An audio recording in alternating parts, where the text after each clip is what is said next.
মই মুখ্যমন্ত্ৰী হৈ থকালৈকে অসমত মিয়া শান্তিত থাকিব নোৱাৰে। এইটো পাক্কা কথা। মিয়া শান্তিত থাকিব নোৱাৰে। যিসকল মিয়া সন্দেহযুক্ত নাগৰিক তেওঁলোকক কষ্ট দিয়াই মোৰ কাম। গতিকে কষ্ট পাই থাকিব, এনেকে সাংবাদিকৰ আগতেই দুখ প্ৰকাশ কৰি থাকিব, বাকী ৰাস্তা নাই।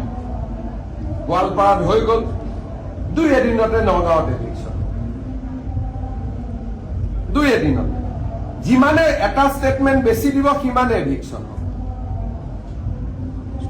আমাৰ বিৰুদ্ধে নকলে শান্তিত থাকিলে বেলেগ কথা।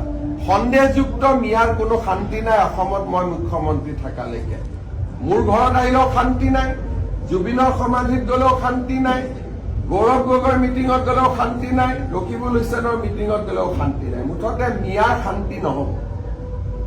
মিয়াৰ শান্তি পোৱাৰ এটাই ৰাস্তা, মোক মুখ্যমন্ত্ৰী